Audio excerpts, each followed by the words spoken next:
Hi hello viewers, welcome back to Vizag dopamines. చాలామంది ఎక్కువగా drink చేస్తూ ఉంటారు. దానివల్ల ఎలాంటి పరిణామాలు ఎదురవుతాయి అన్నది అందరికీ తెలుసు. కానీ సడన్గా డెత్ అయ్యే ఛాన్సెస్, అలాంటి డిసీజెస్ కూడా వస్తాయి.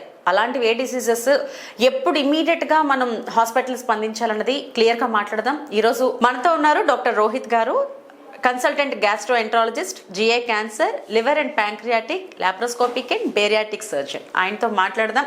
ఎలాంటి సిచ్యువేషన్స్లో కడుపు నొప్పిని, తీవ్రమైన కడుపు నొప్పిని మనం ఏ విధంగా దాన్ని పరిగణించవచ్చు అనేది క్లియర్గా అడిగి తెలుసుకుందాం. Hello sir. హాయ్, నమస్తే. ఎలా ఉన్నారు సార్? ఫైన్. ఓకే సార్, మనం చాలా ఎపిసోడ్స్లో బిఫోర్ గ్యాస్ట్రిక్ కోసం, ఛాతీలో మంట, వీటి కోసం అయితే డిస్కస్ చేసాం. ఇప్పుడు ప్యాంక్రియాటైటిస్ కోసం అడుగుదాం అనుకుంటున్నాను. ప్యాంక్రియాటైటిస్ అంటే అసలు ఏంటి సార్? అసలు ప్యాంక్రియాస్ అనేటువంటిది తెలుగులో మనం క్లోమగ్రంథి అని అంటాం. ఇది పొట్టలోని మన పేగులు అన్నిటి మధ్యలో ఉండే ఒక అవయవం.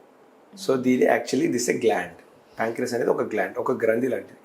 అవి కొన్ని జ్యూసెస్ అనేది ప్రొడ్యూస్ చేస్తాయి. అందులో వచ్చే వాపు దాన్నే ప్యాంక్రియాటైటిస్ అంటాం. ఓకే, ఇది మన శరీరంలో ఎక్కడ ఉంటుంది? దీని పనితీరు ఎలా ఉంటుంది అసలు? ఇది మన శరీరంలోని చిన్న పేగు మొదలైన పొట్ట నుండి చిన్న పేగు మొదలయ్యే మధ్యలో ఉంటుంది. చిన్న పేగుకి కనెక్ట్ అయి ఉంటుంది.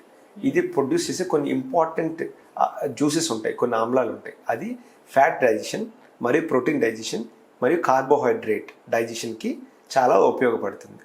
ఇది ఇందులో వచ్చే వాపు లేదా ఇన్ఫెక్షన్నే ప్యాంక్రియాటైటిస్ అంటాం. అట్లా వస్తే అకస్మాత్తుగా వెంటనే వస్తే దాన్ని అక్యూట్ ప్యాంక్రియాటైటిస్ అని అంటాం. సో ఈ వ్యాధి అనేటువంటిది చాలా తీవ్రమైన స్టేజ్ నుండి, నార్మల్గా చిన్న కడుపు నొప్పి నుండి తీవ్రమైన స్టేజ్ వరకు కూడా రావచ్చు. అంటే ఎక్కువ too much severe stomach pain వస్తుంది. చాలా సివియర్గా వస్తుంది కడుపు నొప్పి.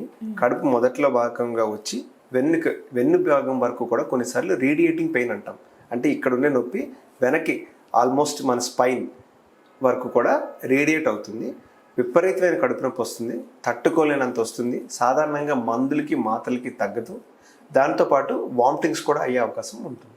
ఓకే, దీనికి ఇది రావడానికి గల కారణం ఏంటి అసలు? First of all, acute pancreatitis రావడానికి చాలా కారణాలు ఉన్నాయి. కానీ అందులో ప్రధానమైన కారణం అతిగా ఆల్కహాల్ సేవించడం, మద్యం సేవించడం అనేటువంటిది ప్రధానమైన కారణం. నూటికి మన భారతదేశంలో 75 to 80% అనేటువంటి వాళ్ళకి అక్యూట్ ప్యాంక్రియాటైటిస్ అనే వ్యాధి నిజంగా వస్తే దానికి ప్రధాన కారణం ఆల్కహాల్ అనగా మద్యం. ఇది కాకుండా వేరే అదర్ కారణాలు ఉన్నాయి. గాల్ బ్లాడర్లో వచ్చే రాళ్ళు అనగా గాల్ స్టోన్స్ వల్ల కూడా ఫీమేల్స్లో కానీ మేల్స్లో కానీ ఇద్దరిలో కూడా వచ్చే అవకాశం ఉంటుంది. ఈ రెండు ప్రధాన కారణాలు. దాదాపుగా 90 నుండి 95% కారణాలు ఇవే ఉంటాయి. ఇవి కాకుండా జన్యుపరమైన కారణాలు, కొన్నిసార్లు రేర్ ఇన్ఫెక్షన్స్ అంటే వైరల్ ఇన్ఫెక్షన్స్ వల్ల కూడా వచ్చే అవకాశం ఉంటుంది. ఓకే, సో అయితే ఇది మనకి ఉన్నప్పుడు, ఎలాంటి సిమ్టమ్స్ వచ్చినప్పుడు నిర్లక్ష్యం చేయకుండా వెంటనే హాస్పిటల్ని సంప్రదించాల్సి వస్తుంది? ఆల్కహాల్ తీసుకున్న తర్వాత వితిన్ 24 to 48 hours, 24 గంటల నుండి 2 రోజుల్లో విపరీతమైన కడుపు నొప్పి, తట్టుకోలేనంత వచ్చి, దాంతోపాటు వామిటింగ్స్ అయ్యి, దాంతోపాటు చాలా నీరసంగా ఉండి, యూరిన్ సరిగా రాకపోవడం, అటువంటి లక్షణాలు వస్తే ఇమీడియట్గా మనం హాస్పిటల్కి వెళ్ళాల్సి ఉంటుంది. అక్కడ డాక్టర్స్ పరీక్ష చేసి దాన్ని ఉండే పాస్ట్ హిస్టరీ అనగా ప్రీవియస్గా మద్యం సేవించామా లేదా, ప్రీవియస్గా మీకు గాల్ స్టోన్స్ ఉన్నాయా లేదా అనేటువంటిది పరీక్ష చేసి ఇది అక్యూట్ ప్యాంక్రియాటైటిస్గా మనం చెప్తాం. ఓకే, దీన్ని మీరు ఎలా, అంటే ఈ అక్యూట్ ప్యాంక్రియాటైటిస్ని ఎలా గుర్తిస్తారు, ఎలా టెస్ట్ చేస్తారు అసలు? అక్యూట్ ప్యాంక్రియాటైటిస్ అనేది మెయిన్గా ప్రధానంగా డయాగ్నోస్ చేయడానికి మనం వాడేది ఒక బ్లడ్ టెస్ట్. దాన్నే serum amylase or serum lipase అనే ఈ రెండు ప్రధానమైన బ్లడ్లో నార్మల్ బ్లడ్ టెస్ట్ చేసే దాంట్లో మనకి నిర్ధారణ అవుతుంది. ఇది సాధారణ స్థాయి నుండి 3 రెట్లు అయితే ఇది అక్యూట్ ప్యాంక్రియాటైటిస్గా మనం చెప్తాం. అయితే డాక్టర్ గారు, ఇప్పుడు మీరు చెప్పినట్టు బ్లడ్ టెస్ట్ ఇవి చెప్పారు కదా, ఇవి కాకుండా ఇంకేమైనా టెస్టులు ఉంటాయా? ప్రధానంగా వ్యాధి కనుగొనడానికి ఈ టెస్ట్ చేస్తామండి. వ్యాధి ఏ స్టేజ్లో ఉంది అంటే గ్రేడ్ ఆఫ్ ద ప్యాంక్రియాటైటిస్ అని అంటాం దీన్ని. ఏ స్టేజ్లో ఉన్నదానికి చేయడానికి సిటీ స్కాన్ అంటే సిటీ స్కాన్ అనేటువంటి పొట్టకు చేయాల్సి ఉంటుంది. సో దాని ద్వారా వ్యాధి నిర్ధారణ అవుతుంది. వ్యాధి ఏ స్టేజ్లో ఉన్నది దాన్ని బట్టి నెక్స్ట్ ట్రీట్మెంట్ అనేది ఉంటుంది. సో వ్యాధి ఏ స్టేజ్లో ఉన్నదని కనుక్కోవడానికి మాత్రం city abdomen, contrast city abdomen అని అంటాం. ఆ టెస్ట్ మనం చేయాల్సి ఉంటుంది. ఓకే, అంటే ఇది ప్రాణాంతకం అంటే ఇది ఖచ్చితంగా ప్రాణాంతకమయ్యే అవకాశం ఉంటుంది. అది అందరిలో కాదు, 100లో దాదాపుగా 10 to 20% సివియర్ ఆల్కహాల్ తీసుకున్న వాళ్ళకి ఎక్కువగా ప్రాణాంతకమనే ఛాన్సెస్ ఉంటుంది. ప్రాణాంతక ఛాన్సెస్ ఉంటుంది. ఇది మన ఆల్కహాల్ అనేటువంటిది మనం డైలీ సరదాగా సేవించినట్లయితే ఒక మోతాదు వరకు లిమిటెడ్గా తీసుకుంటే ఎటువంటి ప్రాబ్లం కొన్నిసార్లు రావచ్చు, రాకపోవచ్చు. కానీ సెన్సిటివ్గా ఉండే పీపుల్ కొంతమంది ఉంటారు. అంటే ప్యాంక్రియాస్ క్లోమోగ్రామ్ అనేటువంటిది కొంతమందికి చాలా సెన్సిటివ్గా ఉంటుంది. ఫస్ట్ టైం ఆల్కహాల్ తీసుకున్నా కానీ ఈ ఎక్యూట్ ప్యాంక్రియాటిస్ వచ్చే అవకాశం కూడా ఉంటుంది ఇన్ పేషెంట్స్ విత్ సెన్సిటివ్ ప్యాంక్రియాటిస్. అంటే ఆల్రెడీ వాళ్ళు బాగా సెన్సిబుల్గా ఉంటారు. సో ఆ ప్యాంక్రియాస్ సెన్సిటివ్ ఉంటే ఫస్ట్ టైం తీసుకున్నా కానీ ఎక్యూట్ ప్యాంక్రియాటిస్ వచ్చే అవకాశం ఉంటుంది. డైరెక్ట్గా ప్రాణాంతం వరకు వెళ్ళే అవకాశం కూడా ఉంటుంది. ఓకే, అంటే ఎలాంటి సమయాల్లో ఐసీయూలో అంటే ఇంటెన్సివ్లో పెట్టే అవకాశాలు ఎలాంటి సిచ్యువేషన్స్లో ఉంటాయి? ఇందులో మీకు ప్రధానంగా ఇందాక చెప్పినప్పుడు కాంట్రాస్ట్ సిటీ స్కాన్ చేసిన తర్వాత స్టేజ్ అనేది తెలుస్తుంది. ఆ స్టేజ్లో నెక్రోసిస్ అంటే దానికి రక్త సరఫరా తగ్గిపోయి ప్యాంక్రియాస్ అనేది కుళ్ళినట్టు మనకైనా సిటీ స్కాన్లో తెలిస్తే అటువంటి పేషెంట్స్ చాలా బ్యాడ్గా ఉంటారు. బ్లడ్లో సివియర్ ఇన్ఫెక్షన్ ఉంటుంది. వేరే అవయవాల పనితీరు కూడా తగ్గడం, ఇటువంటి పేషెంట్స్ని ఐసీయూలో పెట్టాల్సి వస్తుంది. అంటే దీనివల్ల బాడీలో ఉన్న మిగిలిన ఆర్గన్స్ కూడా పాడైపోయే పరిస్థితి అయితే వస్తుంది. ఖచ్చితంగా ఉంటుందండి. ప్రధానంగా ఫస్ట్ ఎఫెక్ట్ అయ్యేవి కిడ్నీస్ అనేది ఖచ్చితంగా ఎక్యూట్ ప్యాంక్రియాటిస్లో ఫస్ట్ ఎఫెక్ట్ అయ్యి యూరిన్ అనేది మనకి రావడం తగ్గిపోతుంది. దీంతో పాటు లంగ్స్, కొన్నిసార్లు ఈవెన్ పేషెంట్స్ అనేవంటి వాళ్ళు డయాలసిస్, వెంటిలేటర్ వరకు కూడా వెళ్ళే అవకాశం ఉంటుంది. సో ఇది ఏజ్తో సంబంధం లేదు, ఇంకా ఏజ్తో అనేది ఏజ్ ఫ్యాక్టర్ అన్నది అసలు కానే కాదు. ఆల్కహాల్ ఎక్కువగా సేవించిన వాళ్ళకి ఎవరికైనా ఇది వచ్చే అవకాశాలు ఉంటాయి. ఈ సివియారిటీ అనేది ఒక ఆల్కహాల్ మన మోతాదులో ఉంటుందండి. ఆల్కహాల్ మోతాదు ఎక్కువయ్యే కొద్దీ ప్యాంక్రియాటిస్ వచ్చే అవకాశం ఎక్కువ ఉంటుంది. దాని సివియారిటీ కూడా చాలా ఎక్కువగా ఉంటుంది.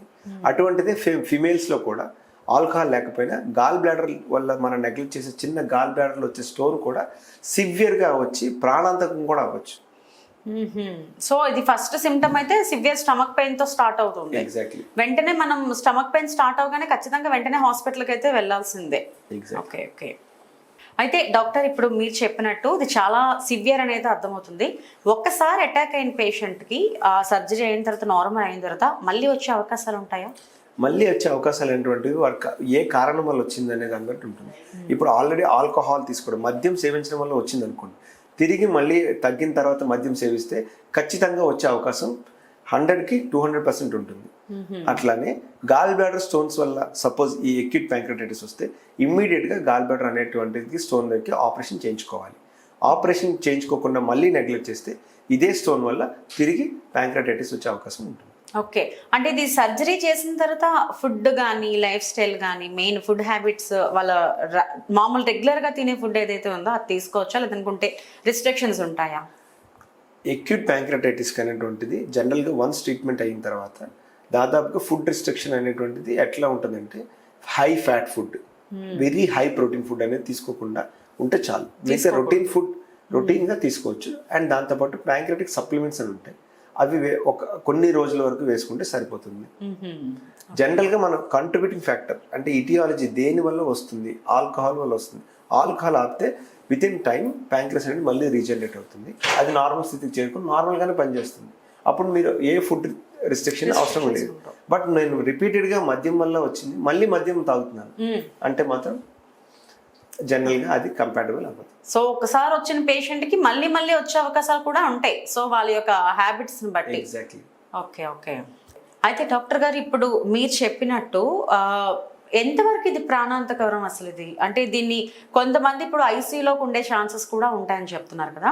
ఐసీయూ నుంచి ఉన్న తర్వాత వాళ్ళ లైఫ్ స్టైల్ అంటే తర్వాత నార్మల్ లైఫ్ లీడ్ చేయగలరా నిజంగానే, లేదంటే ఇంకా లైఫ్ లాంగ్ ఇబ్బంది పడే అవకాశాలు ఉంటాయంటారు? ఐసీయూలో అనేటువంటిది ఒక స్టేజ్ బట్టి ఉంటుందండి. ఒకసారి ఐసీయూలోకి వెళ్ళి అడ్మిట్ అయిన తర్వాత కొన్ని రకాల నార్మల్ ఐవీ ఫ్లూయిడ్స్ అని అంటాం, అంటే ఫ్లూయిడ్స్ కొన్ని నోట్ నుండి ఇవ్వాల్సి ఉంటుంది. కొన్నిసార్లు మెడిసిన్స్ అనేటువంటిది చాలా వరకు కూడా కొన్ని డేస్ టుగెదర్ మనం ట్రీట్మెంట్ చేయాల్సి ఉంటుంది. సో ట్రీట్మెంట్ చేసిన తర్వాత ఈ పేషెంట్స్ అనేవి నార్మల్గా రికవరీ అయ్యి స్టెప్ డౌన్ అయ్యి మన వార్డుకి వెళ్ళి షిఫ్ట్ చేస్తే అక్కడ నార్మల్గా తగ్గించుకునే అవకాశం. కానీ ఇంతకన్నా ఐసీయూలోకి వెళ్ళిన తర్వాత ventilator, dialysis and ionotropic support అని అంటాం, అంటే బీపీ పడిపోయి బీపీ పెంచడానికి మెడిసిన్ పెట్టి, సో ఇటువంటి వరకు కూడా కొన్నిసార్లు వెళ్ళొచ్చు. సో అది ఆ సివియారిటీ బట్టి ఉంటుంది.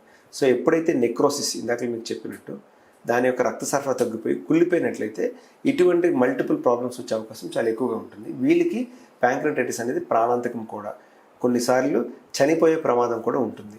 In spite of all the treatments మనం ఎంత అగ్రెసివ్గా ట్రీట్మెంట్ చేసినా ప్యాంక్రియాటైటిస్ అనేది సివియర్గా వస్తే, అంటే ఈ వాపు అనేది ప్యాంక్రియాటిక్ గ్రంథిలో సివియర్గా వస్తే ఈ ప్యాంక్రియాస్ గ్రంథి దగ్గరే కాదు, శరీరంలో ఎటువంటి పార్ట్నైనా ఎఫెక్ట్ చేస్తే డిసీజ్ అయినా ఉంది అంటే అది acute pancreatitis. Okay, thank you doctor, thank you so much. Thank you so much. అయితే డాక్టర్ గారు ఇప్పుడు అర్థమైంది ఏంటంటే ఆ ప్యాంక్రియాటైటిస్ అన్నది ఆల్కహాల్ ఎక్కువగా తీసుకున్న వాళ్ళకి మాత్రమే కాకుండా గాల్ స్టోన్స్ ఉన్న వాళ్ళకి కూడా అది వస్తుంది. సో ఫీమేల్ మేల్ అనే సంబంధం లేకుండా వస్తుంది. సో ఈ గాల్ స్టోన్స్ ఉన్న వాళ్ళకి, ఎక్కువ సివియర్ ఆల్కహాల్ తీసుకున్న వాళ్ళకి చివరిగా మీరు ఇచ్చే సందేశం ఏదైనా ఉందా? నేను ఇచ్చే సందేశం ఏంటంటే బేసికల్లీ ఆల్కహాల్ వల్ల ఎవరికైతే అక్యూట్ ప్యాంక్రియాటిస్ వచ్చిందో మళ్ళీ లైఫ్లో ఇంకొకసారి మీరు ఆల్కహాల్ అనేటువంటి టచ్ చేయకూడదు.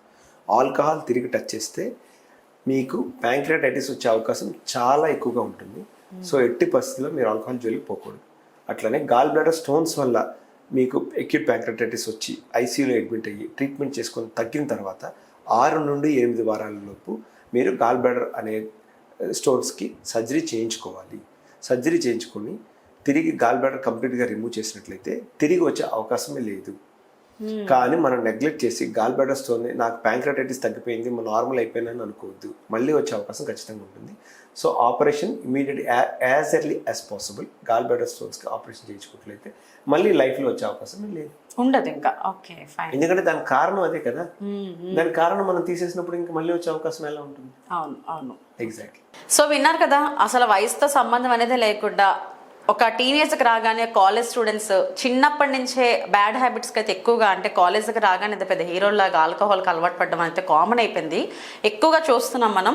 బట్ ఆల్కహాల్ తీసుకుంటే ఎక్కువగా ఏమీ అవ్వదు, లివర్ డ్యామేజ్ అవుతుంది, బట్ తర్వాత నెమ్మదిగా మానుకోవచ్చులే అనే భ్రమలో అయితే కొందరు ఉంటారు. బట్ అలా కాకుండా సడన్గా 24 గంటల్లోనే కడుపు నొప్పి, తీవ్రమైన కడుపు నొప్పి గనక వస్తాయి, అంటే వాళ్ళు ఎప్పుడైతే సివియర్గా ఆల్కహాల్కి అలవాటు పడిపోయారో కడుపు నొప్పి ద్వారా ప్యాంక్రియాటైటిస్ అనేది బయటపడచ్చు. అది నిజంగా చాలా ప్రాణాంతకమైన వ్యాధి అయితే క్లియర్గా తెలుసుకున్నాం. సో మీ హెల్త్ని కాపాడుకోవాల్సింది మీ చేతుల్లోనే ఉంది. అబ్బాయిలు జర జాగ్రత్త. ఇలాంటి హెల్దీ అండ్ ఇన్ఫర్మేటివ్ వీడియోస్ కోసం స్టే ట్యూన్ టు వైజాగ్ డోపమైన్స్.